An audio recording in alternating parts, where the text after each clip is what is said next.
Hello and welcome to another edition of Theories and Thoughts podcast with your hostess Anya. And Fancy. how y'all doing out there in I was about to say TV land, but hey, TV land. How y'all doing? Hit like like our post, y'all. I don't never say that. I don't know why I was about to say like, subscribe, and comment. I've been watching TikTok too much. I I found TikTok. Y'all, I've been not being on TikTok all this time. And let me tell y'all, I didn't follow TikTok. Then one of my girlfriends told me about Big Talk. Don't do it to yourself. I never heard of that one. It's TikTok. It's a hashtag. And one Oh. and see, here's the thing. A lot of like a lot of people was like, I'm curious now. So I sent them a video of one of the guys. It's just big guys. That's all it is, you know. Oh, okay. And one of the girls, like everybody's like, I'm curious now. Send me a video too. I'm like, okay. And they're like, Lord, I'm like, I know. Oh my goodness. But I don't like men that be on social media a lot. I wouldn't date a man like that. I mean, Kadera was, and we're gonna talk a little bit later about Kadera a little bit. But Kadera was, and I used to tell him I wouldn't be on TikTok. I wasn't getting on TikTok. I used to tell him I'm not getting on TikTok. I ain't getting on TikTok.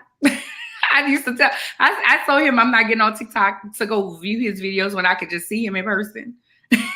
Oh, no, I ain't about to go. Yeah. I mean, well, I just ain't really not about to be going to view nobody videos, like talking about it. I'm mad about that. Right. Well, I was about to say it wasn't specifically to go see him, but I was just telling him, I was like, you got enough fans on there. Because he had a bunch of fans. I mean, a bunch of people on there, but still no, I didn't find TikTok, and I got it for advertising purposes. So I have a train ride coming up. Oh. With, my two friends out here on April 20th. So I want, they're both on TikTok, and I was like, well, let me get on there. I mean, it's free. And, I'm always looking at the videos that my friends post. So, child, I've been on there. Hey, Tiffany, how you doing, boo? Well, look, I'm saying it's like I didn't just see, like we just left each other, but thank you. Hey, girl. So, what you do this weekend, honey? You all made up. Oh, look, I had to think, what did I do this weekend?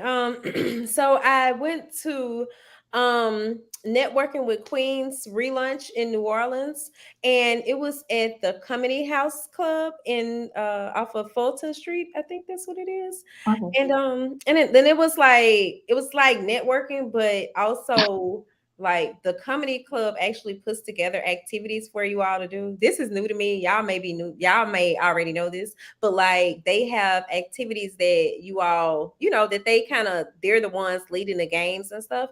And we ended up having to do like this project, whereas we had to figure out like what we all had in common. We split up in groups and we had to figure out what we had in common, right? And then from there, we had to create a product and then we had to pitch it. So our product was, because we were all moms, we ended up having the kids do come with a handbook, and they wanted to do the NOLA version, which included to bat the piss out the kid when they keep getting on your nerves. It was, but you're improv-ing it, like, so as people asking these weird questions, because we had to pitch it to the other people that were in the audience. So it was really cool. I had a great time. And Candy is launching a like a membership platform for anybody that is interested, especially if you're like in the New Orleans, Metairie, Slidell type of area. Like I'm in Baton Rouge, so it's good for me. Okay. Hey, Suzanne. Oh, I'm sorry. Hey, Suzanne. So yeah, that's what I did, and then I headed out to Atlanta early Monday morning. So I just slept Sunday. But how was your weekend? Oh, you missed something. You had your event last week that I really, really, really enjoyed. That was last week. Oh, yeah, right. Okay, so yeah, yeah, stuff been so crazy, but Wednesday, last Thursday we Thursday. hosted the Her Money Matters panels, which Lady Tiffany Nicole was our moderator, and it was just two different panels, one for personal finance, one for business finance, but it was really good. They shared a lot of knowledge, just gems, and it wasn't the same old stuff that you normally get. We tried to make certain that we scratched below the surface with the questions. So if you normally always hear this about business credit, then we took that and then, went a little bit deeper about business credit. So it was really good. I learned a lot. I really enjoyed myself. You did a great job with putting that together. You had some great people. Tiffany was awesome. It was awesome meeting her. And your panelists were awesome as well. You did a great job. I met some people. I was like, oh, we're going to have to get you on the podcast. You know me, I'm always trying to think of a guest. Yeah, and I was meaning to say, y'all, Anya, well, we had the theories and thoughts table, but Anya was the person at the table. And it was just such a good feeling because if you all watch the podcast, like, that I'm more of the introverted one and Anya's the more, hey girl, hey person. And so I went into one of the table and it was just, her talking to everybody, but just how I loved how she made them feel so welcome, and just made everybody feel included. Like somebody kept floating around from different tables and they didn't even have people at the tables, but then they never said anything. And, she made certain to try to get them to engage in the conversation. And I just really appreciate that about her. So thank you for attending. You're so welcome. I try to support every time I can, honey, because that's what we do. And that's one thing I love about us. We support each other in different things. So it was just a blessing. So I did that Thursday. I got a promotion. I don't know if I mentioned that to y'all, but I got a promotion on my job. And I celebrated Saturday night when I got off. I just, table for one. I had me a drink. I had electric lemonade. I went to Kona Grill. My baby worked there, Chloe. And I went to Kona Grill. I had me a drink, had some sushi and some pop stickers. The rest of the weekend I worked a lot this weekend. But that's cool because I've been in Atlanta this weekend. It was so funny that you was in the first part of the week and I'm going to be there the second part. So that's pretty much what I did. Met with Suzanne. I'm trying to find somebody for social media and get an understanding and shoot that. Today I went and got my facial. I got a facial and I went to the doctor. And it's so funny because my doctor was like, small wins. You didn't gain weight or you didn't lose weight. She was like, your BMI didn't go up, so it is good. That's a small win.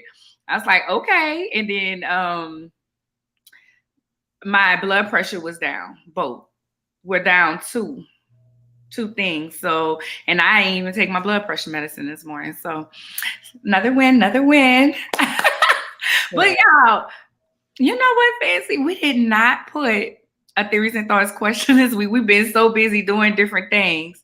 Oh, look, I totally forgot about that. I've been trying to make certain I hit my post. So that was been my main thing and catch up on the news. Okay. It was on me. So here's a question, y'all. I have a Black physician because I told y'all before. So how important is it to have a Black doctor? So here's the thing.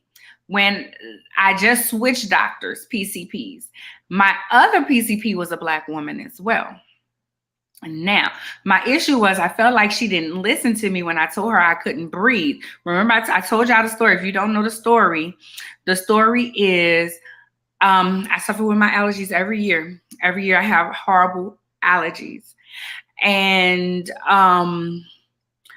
this year was the same. I was having the same issues. I took a COVID test at the end of December before I went to Miami, and I took another COVID test because that's what she told me. She told me to take a COVID test, but she didn't tell me which COVID test. And we was on day 3 of me trying to get a doctor's appointment. And she said I needed to get the other one. And I was like, why didn't you just tell me that? I'm telling you I can't breathe, I'm coughing and all this stuff. So I switched doctors and I made sure I got another Black woman. And it was important to me because I felt like I wanted to be heard, although I didn't feel heard by the other Black doctor. So interview your doctors, and just like they could drop you, you could drop them too. Period, boo. So Fancy, is it important to you? How important is it to you? It's really important to me. I know a lot of people be like, it's not important to them. But I just feel like another Black person can relate more to my experiences, and especially because, because of the experiences that I've had, like dealing with homelessness, dealing with depression and my anxiety and those sort of things.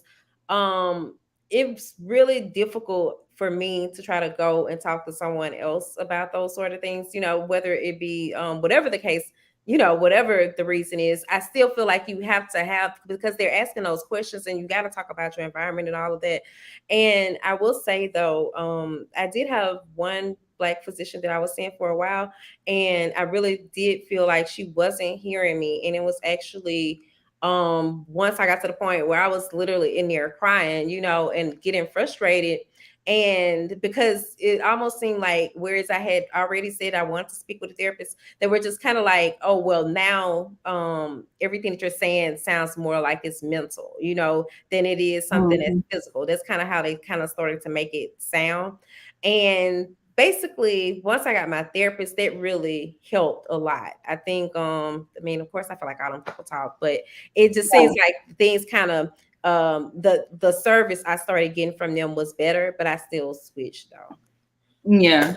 And that's the thing. It's like, and it could be triggering for me, because one of the reasons why I didn't want a Black therapist is because of the traumas from Black women and me working through that. So then having you act like you're not listening and I'm trying to tell you something, that's why I hurry up and just switch instead of just trying to endure it and everything. And I hate to be like, oh, one mess up and I'm gone, but that could have been detrimental to my soul. I had to go to it was an ER, but it's like a Care Now or whatever. It's called ER of Dallas. I had to go there to see a doctor because that's how important it was to me. And I just didn't feel like she made it important. But to what you said, sometimes being Black, you don't get what you need because they look at you and they think certain things, and that's what's hurtful. So yeah. That. So yeah. Yesterday I was like, why does people keep posting this video of Paula Patton? Did you see the video? Yeah, I did see that. That baby was seasoning the chicken after she was cooking it, and I was like, what is the meat not gonna even taste like nothing? Like, it's gonna be I'm not gonna lie, because frying chicken to me is difficult. But so like when I saw her do it initially, I was like, oh, that's different. Because I was just like, oh, well, maybe I've been doing this wrong. But then when I read the comments and everybody was like, she just seasoning the grease. But I love Paula Patton though. And I just watched somewhere between just like maybe 2 weeks ago and absolutely loved it. But yeah, I don't know. Somebody said I'm mad at whoever recorded this. And you know what? I was mad too, because I was sitting there like, she was seasoning the grease. I couldn't even watch it all. I just was like, I'm not looking at these guys. Like, I couldn't watch it. When I seen that the caption said she seasoned the chicken after it was cooking, I was like, yeah, I can't even watch like that. No, like somebody said, come on, Paula, grab a few more seasonings out the cabinet. That was another shocking point to me, because when she said only 3 seasonings, then I was like, let me see what 3 did she gonna say.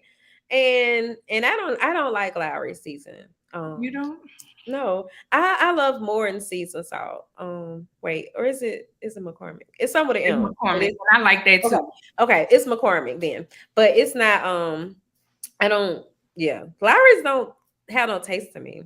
Lowry's be too salty to me, but I have switched. Catch all this. I have Tony Sacharan, but it's no salt. Oh, because I've had that before, but I've never had the no salt kind. I have the no salt, and it comes in for. I got it off of Amazon. I have high blood pressure. I take pills for hypertension, and in an effect to not be another Black woman to have a heart attack or have heart disease, I am doing what it takes to change my lifestyle. So they actually taste good. So whenever I cook food, I'm going to try to use that. And I just told Chloe today, I was like, well, I told her the other day, and I keep saying it, and I may have even mentioned it to you, but I am starting to be like, I got food at home. Like I have to get to that mindset. I have food at home in Oh, order I've to been eat there. properly. Huh? I said I've been at that. I have food at Girl, home. I pretty I much mean, eat salad all throughout the week. Now I eat yeah. out on the weekend or something, but I I when I ate beef, I ate more. I won't lie. I ate more out because it was nothing to pick up a hamburger. Now I have to be mindful of where I go and what I can buy from there. Mhm. So, we have Whataburger. I don't even eat Whataburger outside of breakfast. And when I go to like a Jack in the Box, I get their egg rolls Well, because I Whataburger can't has eat. a good chicken tender sandwich. I don't. You like it? Mm-mm. Okay. Mm-mm. So I'm mindful, and now I'm like, okay, I gotta stop eating so much fried stuff, and I have 2 air fryers here, so that's why I'm like, I'm about to be on that. I got food at home. So that's what I do. Every week I just air fry me some chicken tenders and I just fix a salad every night. See, and I said I'm about to start. My thought is, she didn't message me back. Did you hear anything back? No, I haven't heard anything back. Okay. Um, I didn't. I need to get to that point. It's just so much easier to pick up things outside, but now I am getting to the point of rest is important, and horning in on things that I need. Just kind of not having a busy schedule, if that makes sense. Having a busy schedule, but not having such a busy schedule. Like today, I took the day off. I had a doctor's appointment. I went and got my facial. I kind of just chilled around the house.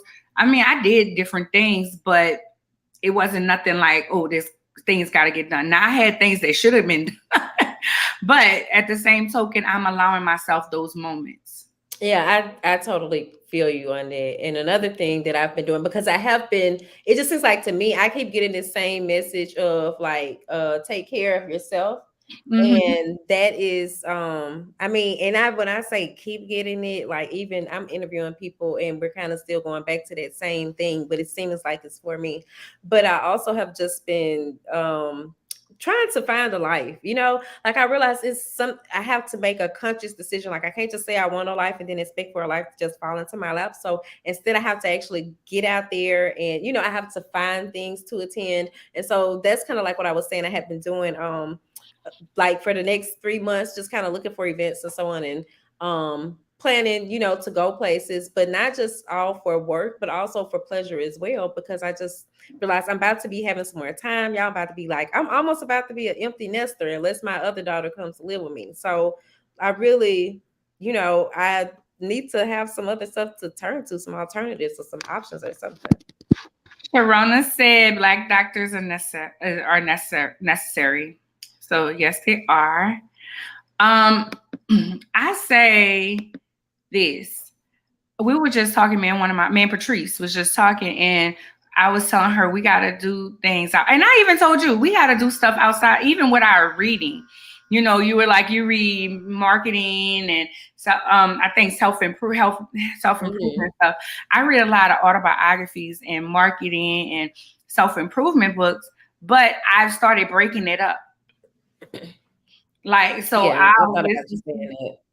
I in between. So I listened to Cicely Tyson. I listened to Will Smith. Then I was in Elin Harris book. Now I'm finishing up When Things Fall Apart, and I'm about to find. I think Carl Weber is going to be the next person book that I'm going to listen to, and then I'm going to go back to. I think it's 7 Things of a Successful Person or whatever. Oh, okay. It's called something. I don't know. 7 Habits of Highly Successful People. Yeah, it could be that. Let me see, just so I can tell y'all what it is, because it's gonna drive me nuts if I don't. Because I'm like almost done. Yeah, 7 Habits of Highly Successful People. That's my next book. Okay, yeah, that was good. I've read that before. And then I have the Automatic Millionaire. Automative Millionaire. I heard that on your event. Yeah, I was about to say I wrote that down. Seemed like it too. Yeah, that's where you got that from. I have that one and waiting for me, and then so I'm gonna do 7 Habits. Then I'm gonna do another book. Then I'm gonna do Automative Millionaire, and then I'm gonna do another book. Then I'm gonna do Set Boundaries, Find Peace. So that's gonna take me into May, probably. No, That sounds like a 2 or 3 week thing. So no. Okay. Did you get my message? Yep. Okay. I'm transitioning now. So run that commercial.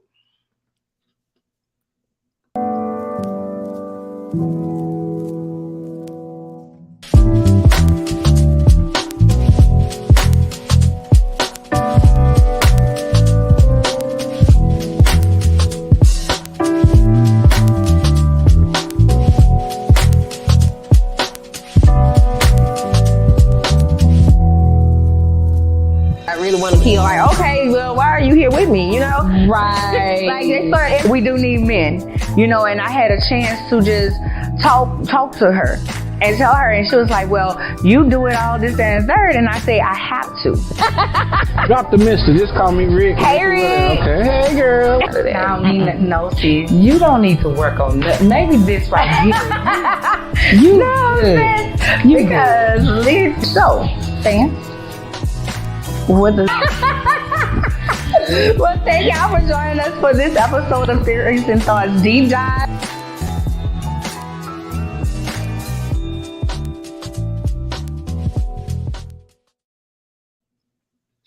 I should not do other things while we're doing this. One of my friends just showed me that she wrote her book and she finished it. She sent me the synopsis, and one of the girls' name is Anya. I'm excited about it.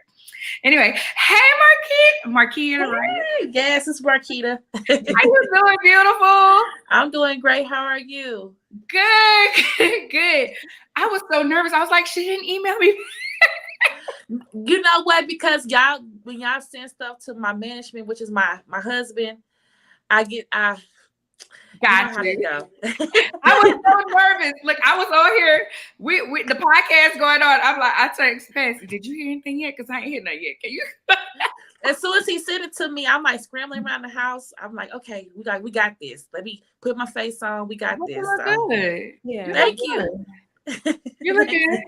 So, guys, tonight is very personal to me. Tonight we're talking suicide in the Black community. So at the beginning of the show, I mentioned Cardero. Cardero was, I would say he was still a friend of mine. He's a friend of mine. He was huge on TikTok. That's why I was talking about, I told him that I wasn't going to follow him on TikTok. But I didn't meet him on there. I met him actually on Facebook, just a random night, and we just was chatting. And I knew the man. I didn't know the big personality of it all, the persona that he put out.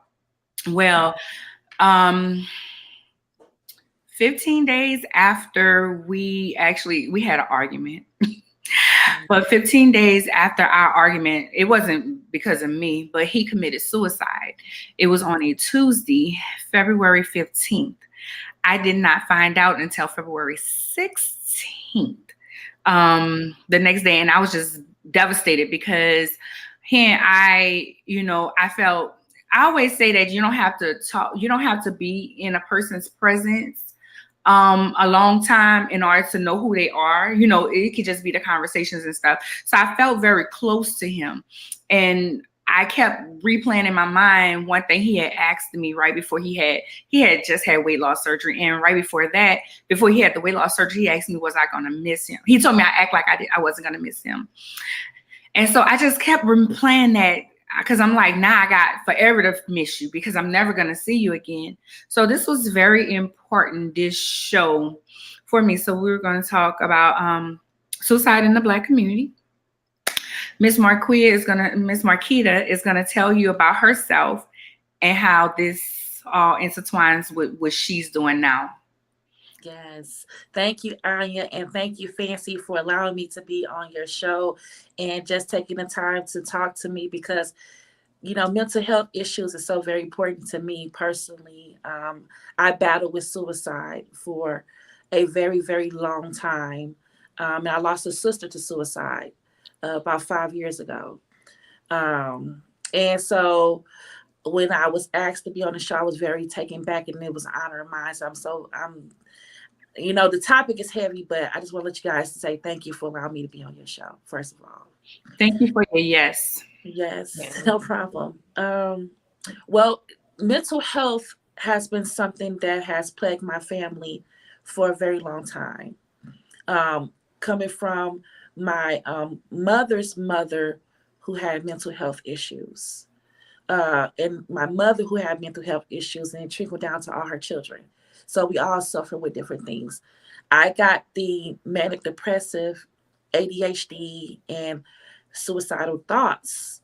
I started noticing, I'm like kind of like elementary school. I was a cutter.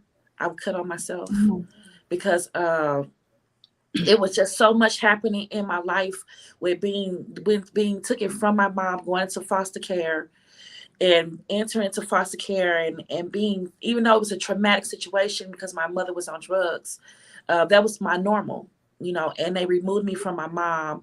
And so in order to relieve myself from the pain of not being able to know was my mom alive, because I was kind of like the mother of the, like a child, I took care of my mother, and not knowing if she was alive, not knowing if she was okay, if she was eating, it was a lot on my mind, and I would cut on myself. And that pain that I would inflict on myself would take the pain off what I was feeling emotionally, if that makes sense. So the first time I tried to commit suicide, it's really hard because it wasn't really nothing in particular. It was just, it was very hard. It was like being alive was hard for me. That's what it felt like. It felt like just waking up, getting out of bed, doing everyday activities was harder than dying. And I felt like at that particular moment that was the answer. That if I just kill myself, then I won't have to feel any of this. I won't have to go on, you know, not knowing about my mom, just, you know, just a lot of things that was happening in my thought process. And I can't, I don't know how detailed you guys want me to go, and how much you allow me to share. I would say share what you're comfortable with sharing. Okay. Well, when I was, because I tried several times, but this particular time, I was in a group home, and I was just depressed. Like I said, it was hard for me. Life was hard. It just felt like death was the easiest answer to what I was feeling. And at that time, I didn't have any kids. I didn't really have nothing to live for. The most important person to me was my mother, and I couldn't get access to her. And so I felt like, I want to get emotional, that if I would just die, I wouldn't have to deal with what I was feeling on the inside. So I took some pills. I got access. I broke into, in the middle of the children's home. They kept all of our medicine. So I don't know what kind of medicine was, but I know that I just took a lot of it, you know. And the next thing I know, I don't know, I woke up, I was in the hospital, and I was upset. I was really mad because I felt like I made a choice, and I felt like I was robbed of that choice, you know, because somebody brought me back. I didn't want to be here. Right. And that was like, I was 9. I want to say I was 9 years old. Wow. And they put me in a psychiatric home, and I stayed there, and they gave me more medicine, they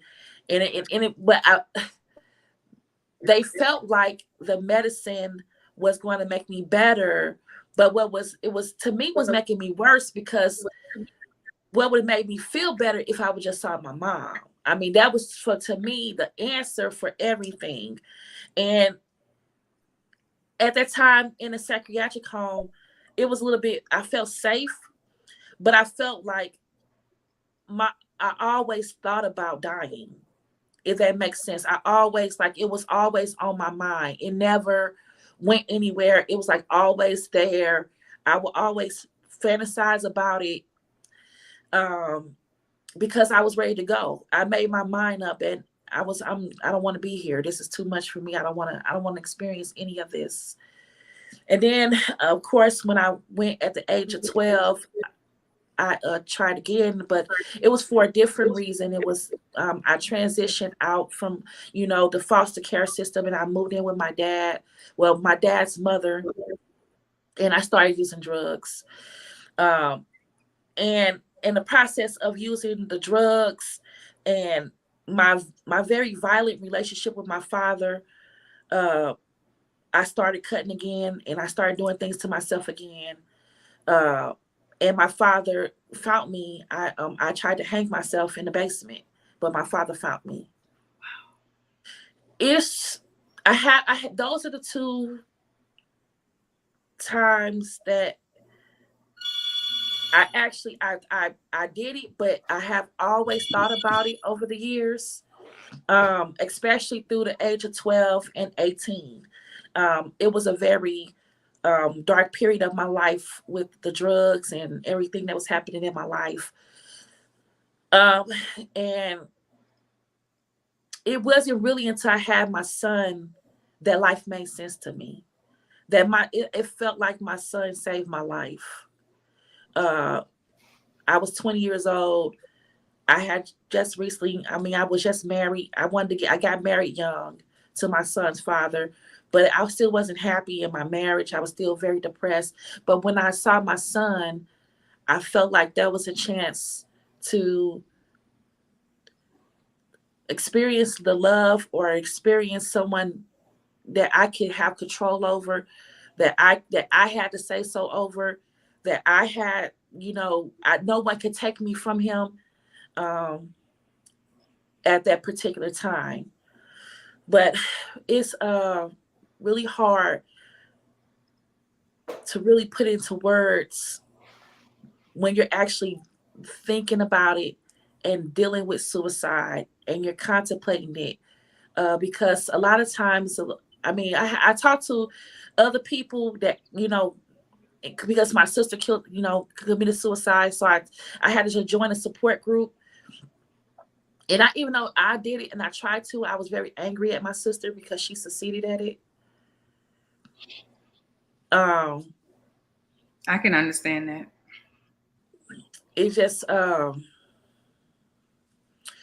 so in the midst of the support group, they talked about their anger towards their loved one and how angry they was. And I remember, like you were saying, with your car thing, you said Cardero. Yeah, Cadero. My sister name was Charlene. And so I remember the day before when I was talking to her, she just found out she was pregnant. And she was scared that the young man didn't want the baby. And I told her, I will help you, sis. I got you. We got this together. We're in this together. And next thing I know, I get a call the next day because I was supposed to go see her that night, and something told me in my mind, go see her. But I was a property manager of a mobile home park, and I couldn't leave. So, but I took the next day off because I said I'm gonna plan a whole day with her. We're going to, do whatever we need to do so I can get her calmed down about this baby, and so she won't be afraid, and let her know that her life doesn't stop with this child. And then my mother called me and asked me, was I sitting down? And forgive me if I feel like I'm rambling, but I'm just. You're not. This is my first time ever talking about it publicly. And so my mother called me and she asked me, was I sitting down? And I told her, why are you asking me? And I was sitting down. I'm getting ready to head out the door to go see Charlene. She's like, no, babe, you need to sit down. And I said, I don't want to sit down because I started getting frustrated. I'm like, just tell me what's going on. What are you calling me, asking me, am I sitting down? I'm getting upset now. And she just yelled it out. She said, Charlene's dead. And I heard her, but I didn't hear her.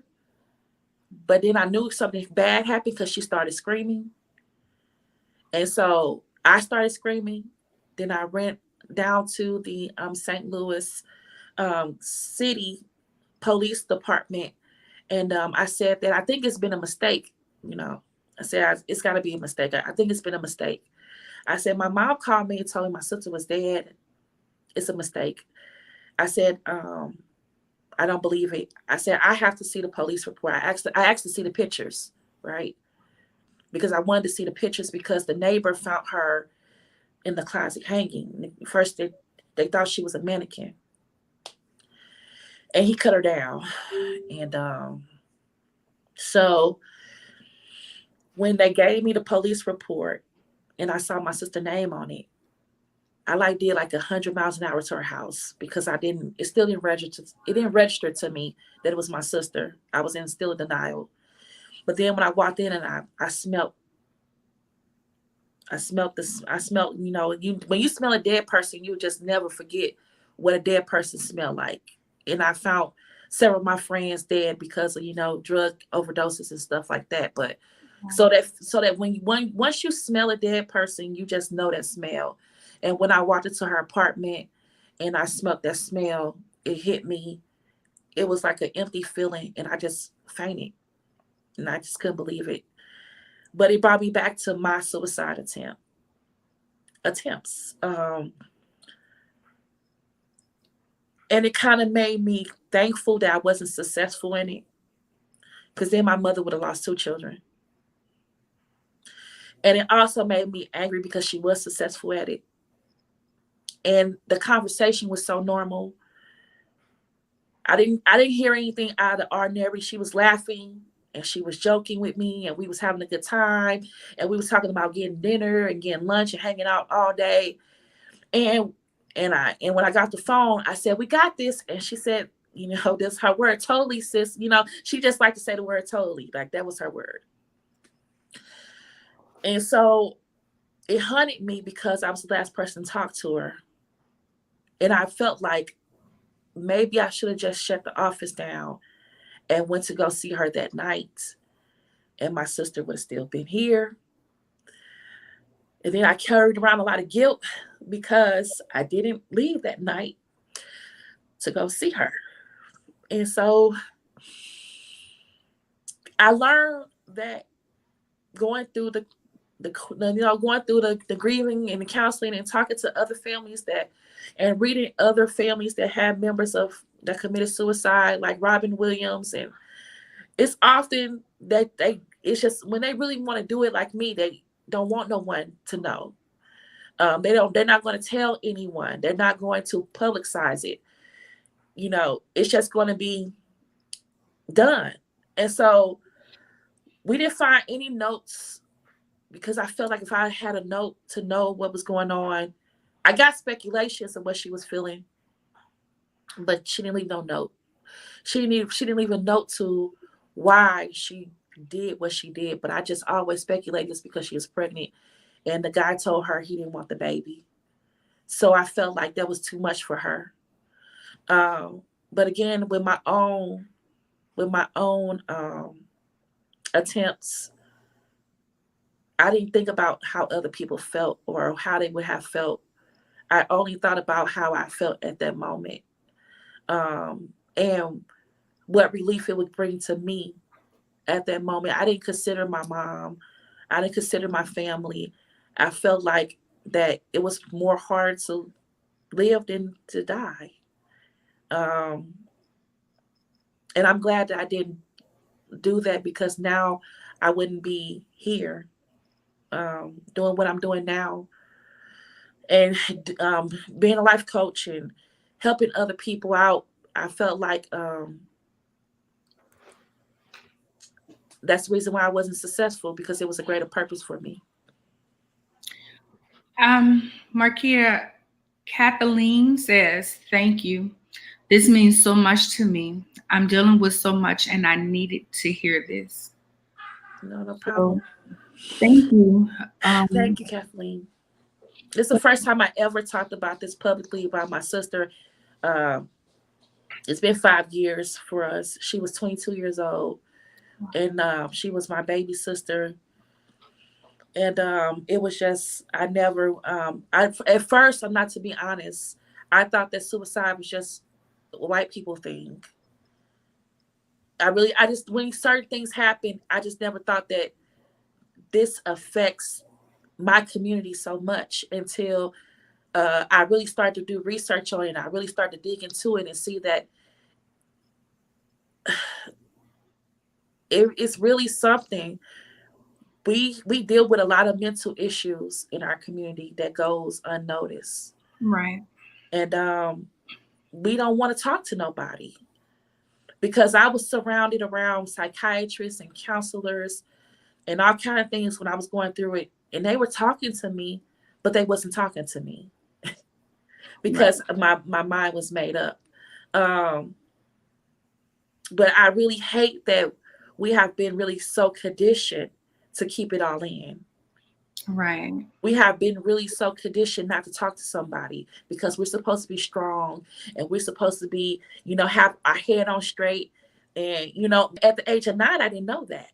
At the age of 9, all I knew was I wanted my mom. Right. I wanted my life to go back to whatever my normal was, even though it wasn't a healthy normal, but I wanted my mother. And I didn't trust talking to someone about my experience, and I didn't trust anyone enough to open up to what I was dealing with in the inside. I really didn't trust anybody but my mom, and she was vitally important to me. And still to this day, my mother's very important to me. We have a relationship now. I have to keep a certain distance for my own sanity, but I'm in a much better, more healthier emotional state than I was at that time, if that makes sense. Yeah. Yes. Thank you so much. Like, you gave us so much. And I know one of the things when Kadaro did it, he actually did it on social media. He did it on Facebook. I'm not sure if he did it on TikTok. I know he did it on Facebook Live. And Fancy can tell you, all my friends will tell you, I just kept wondering why. Like, what was the purpose? Why this? My therapist was like, you're trying to make logic out of a illogical situation, and so many people was like, he was always so happy. And I was like, that's why I make it a point to say, I didn't know that larger than life person. He had a good personality when we talked, but I didn't know we talked. It was past that what I seen. And what you said made so much sense. When you don't think about other people's feelings, you only think about that hurt that you're feeling, and you just needed to end.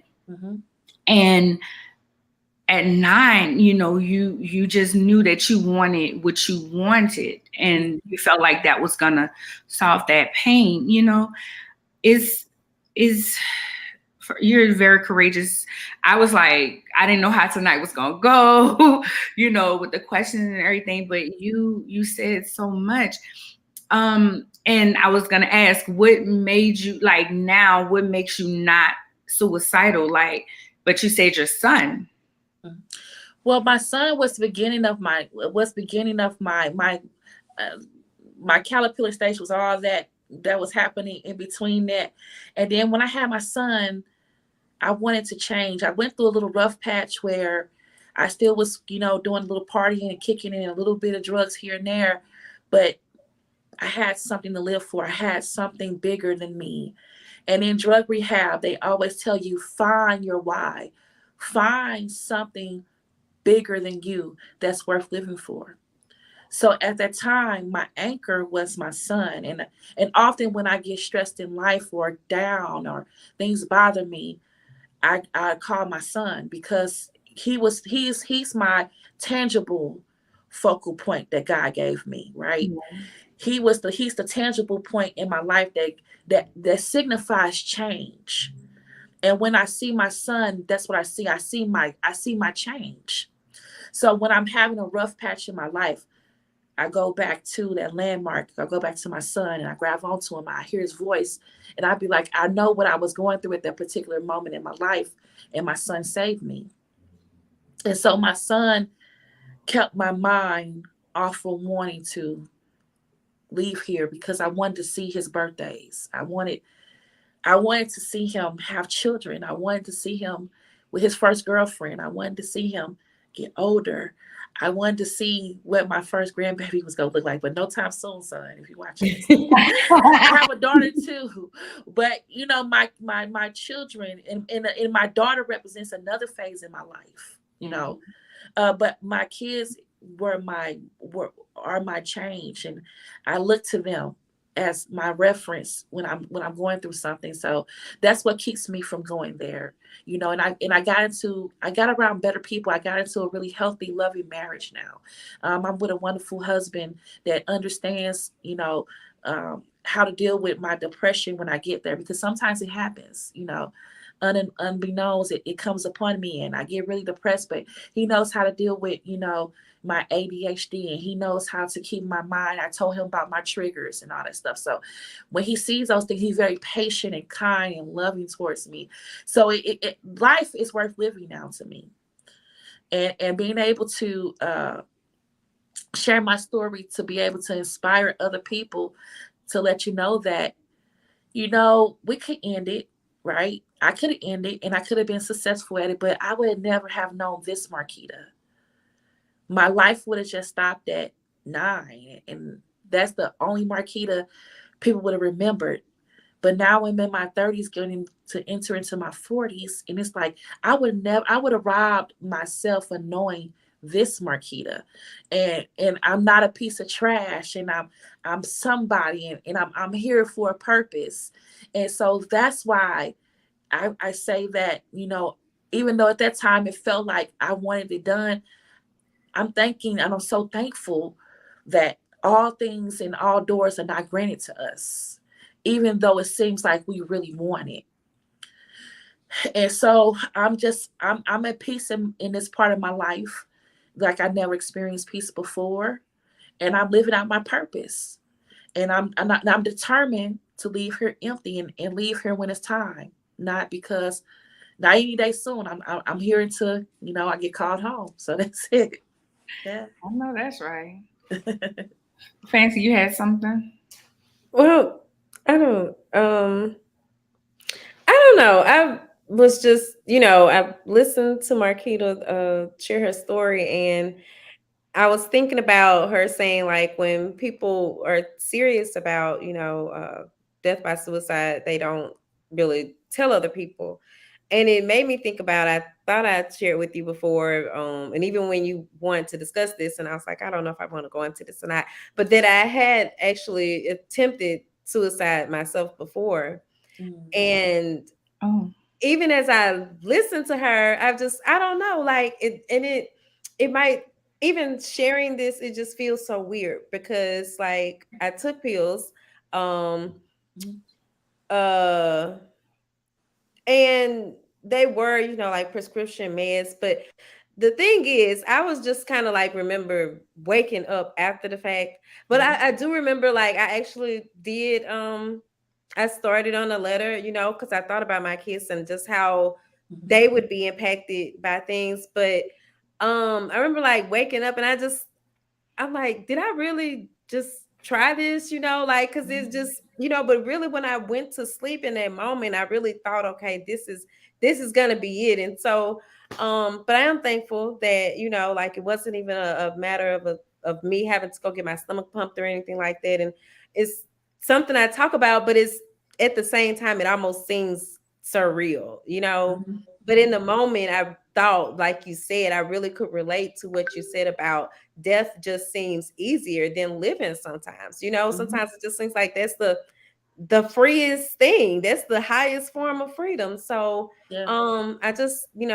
I can relate to a lot of what you said. And I commend you for sharing your story, as well as just even, you sharing your sister's story is helping to continue her legacy by, just, so yeah, I just wanted to just touch on that. And just also, it's just a weirdness. I don't know. I kind of experience everything kind of like, did that really just happen? More so like I'm not experiencing it as myself, but more so as a bystander oftentimes. So it was just a weird experience altogether. But yeah. I definitely can understand that, Fancy, because when I got angry that they brought me back, but it wasn't that I didn't really think I knew that I did it because I wanted it done. But my thing about it was that still wouldn't have that out of all that, I still didn't get to see my mom. And that's what I had to deal with. I think that when I got with his name was Michael Williams, he started to come and be my personal therapist, and he kind of like, was was the person that understood me. And so when I started talking to him, I would just like to open up to him, and and just begin to, he began to give me other avenues and tell me how to deal with my feelings, and it just really like got me into writing and reading, and it was just different things he allowed me to focus my mind on at that time. So it was like, at first I was still mad for a long time that I was here, but Michael Williams was one of those people that I felt open enough to share why I wanted to leave, and and just really dealing with him on one-on-one, it really encouraged me to continue to live, even though at that time my grandmother, that's a whole nother story, she did something and she got him out of my life. And I think that if I would have still held on to him, because he was like a father figure to me, because me and my dad never really got along, I would have never really got into drugs, because he was just such a strong impact in my life.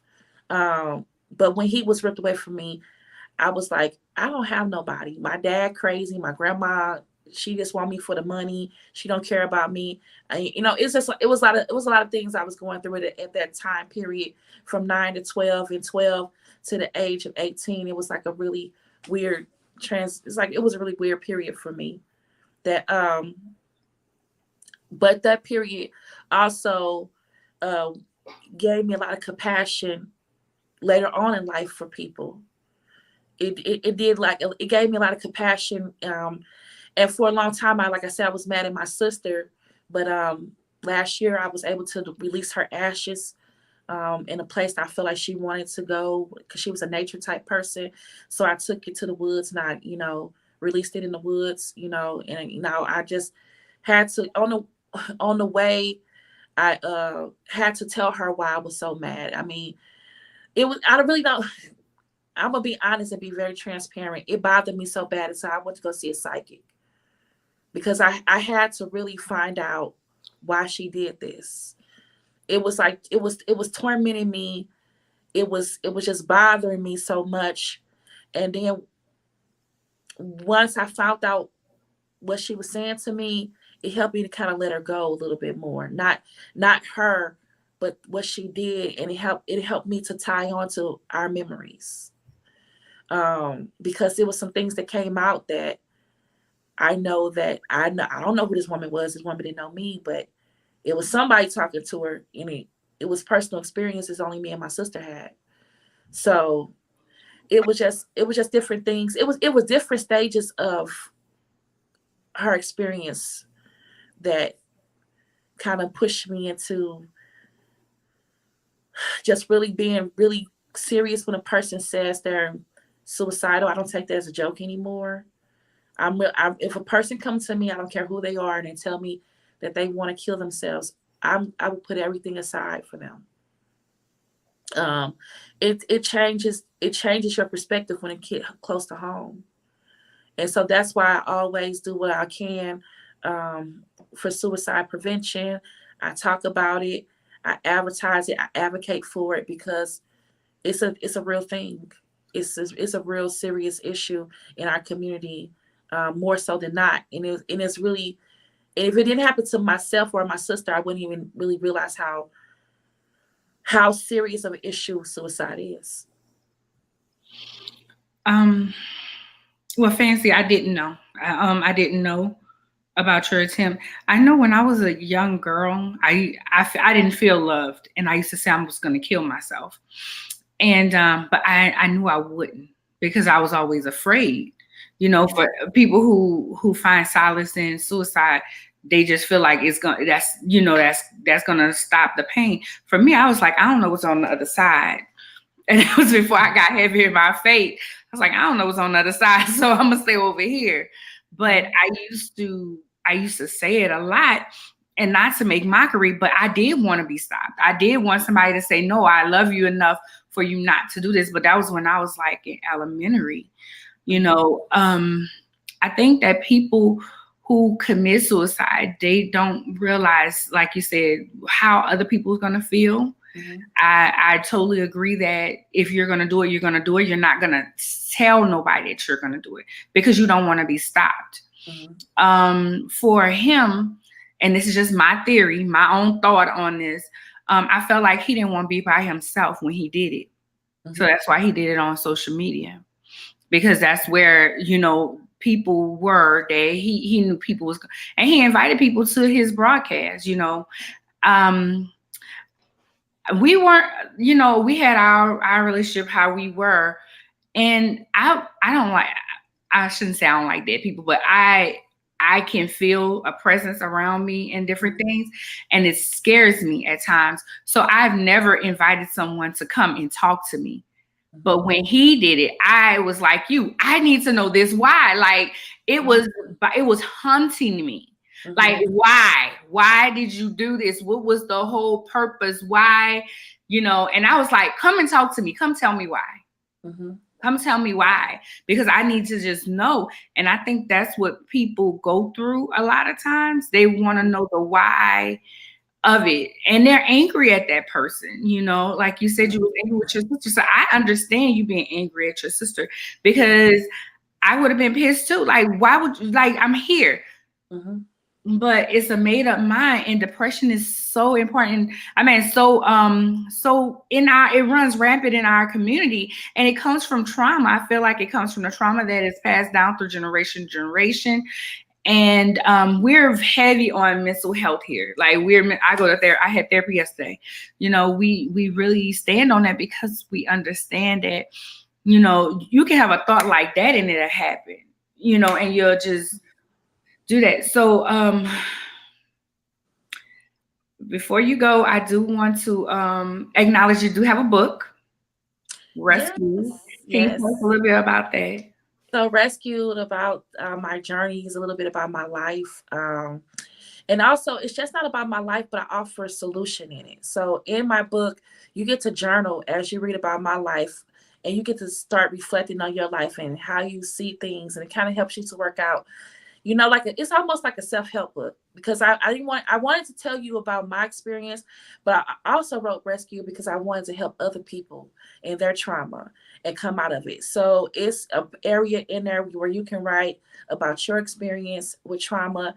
And I give you steps in the book. It's a really, I'm proud of it. It took me 2 years to write this book. And so when it came out and I got my copies, I did cry. But I've been getting great reviews on it. Like everyone who has read it says it really helped them. It's been really like so far, I got rid of all my copies, and people are ordering off Amazon. So I'm really proud of it. I am just like taken back. And I think that, you know, with the great topic you're talking about now, because it talks about trauma, it talks about sexual addiction, it talks about daddy issues. It hits a little bit on everything in my life that I experienced. But also, I don't want to just provide the tea without the solution. I'm all about solution, you know, and getting into that. Yeah, I was about to say, Bro B, and maybe I didn't, I thought you did, but maybe we didn't really get into it. So he says, so you talk, but how to overcome? And then he said, how? And he wants to know, how do you overcome wanting and thinking about being suicidal, wanting to commit suicide? Yeah. Like I said, it was my children, it's my son. My son gave me a reason to live. Like, it sounds like something so simple, but I felt like my life was so worthless. I was sexually molested. I was raped. I was going through a very traumatic period in my life with the drugs and the rape and the molestation, and just feeling misplaced and rejected, you know, mostly all my life. And then all of a sudden I get married and I get blessed with a son, and it's something on my own. It was something that I could hold on to. It was like my focal point, that this person belongs to me, and I'm this person's mom, and this person loves me. And that's the first time I really ever felt needed by anybody, because my son needed me and my son wanted me around. And I would sit there and I made my son my friend. We would sit there and watch TV together. So how I overcame it was I found something to live for. And I also, of course, I went through counseling, and I take medicine too, for depression and all that stuff. But most of all, I overcame it with, just finding something, especially in 12 steps that tell you you need to find a purpose. You need to find your why. And my why was my son. Okay. And So I that's, think, I'm sorry. no problem. Everybody's overcome may be different. Yeah. And I totally believe finding something to live for, Mhm. finding a why Mhm. is very important. Finding a reason to Mhm. say that despite all this hurt, I'm going to stay here Mhm. to, for this reason, if it's not just for your own life and for Yes. other people. He said he don't have kids, no dogs, no cats, no parents. Well, do you have a support system? If you don't have anybody that you feel like you can reach out to, um, I offer.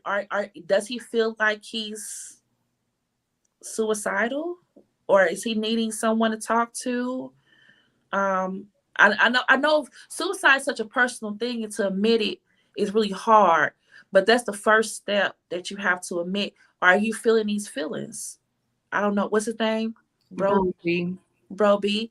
Are you feeling these feelings? Are you needing a support system? Because if there is support system out there, and you might not have a friend or anybody of that nature. And I also recommend the suicide hotline. They will stay on the line with you for hours, wherever it takes. Suicide. He said yes. Okay. Um, I want him to inbox me, and I'm going to get him some resources. She wants you to inbox her.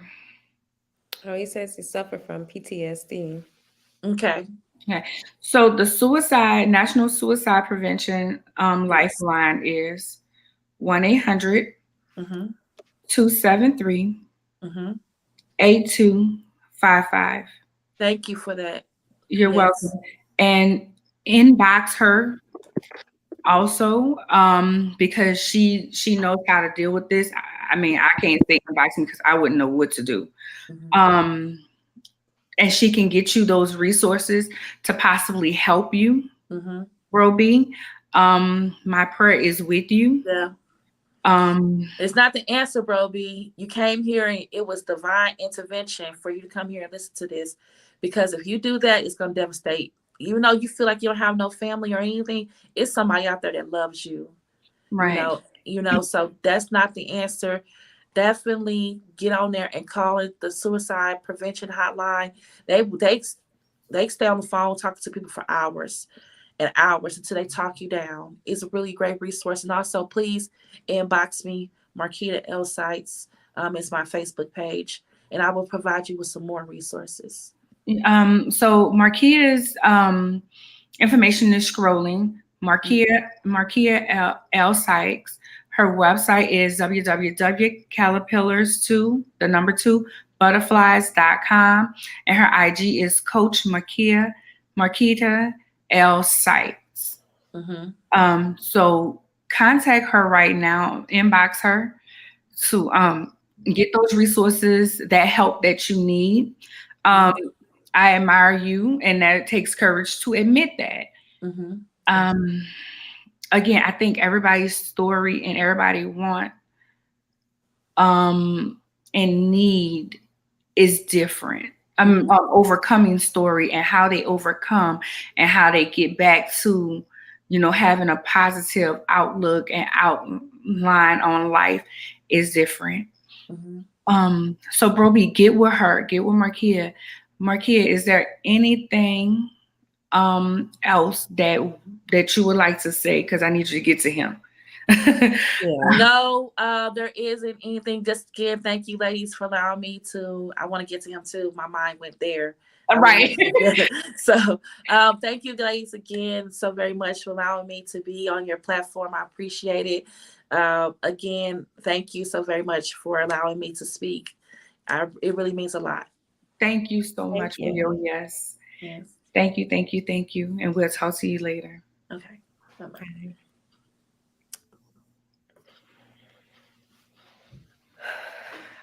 Okay. Tonight it was heavy. And if you are considering suicide or have a thought on suicide, please call the hotline 1-800-273-8255. Too many of our brothers, our sisters are leaving here. They're leaving here in drastic numbers, not feeling like they have anybody or a reason to live. And you have a reason to live. You definitely have a reason to live.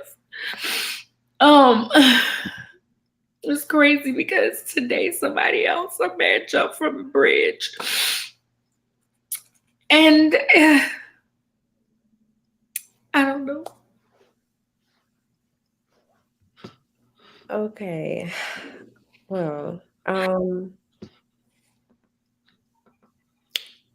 y'all can of course I'll reach out to Marquita to see how things transpire between her and Brophy. But you guys can follow Anya at lady.ceo on all platforms, including Clubhouse, as well as her website is Lady CEO. That's LADICEO.com. And I think that's it for all of her handles. All of my handles are Swagger Magazine or Fancy Swagger everywhere. I just kind of want to go ahead and close out because this was a really heavy show. So peace and blessings, y'all, and have a good night and stay safe. You didn't upset me. You didn't upset me. I just want you to get the help. And you didn't upset me. I want you to get the help that you need because I don't want you to feel that way.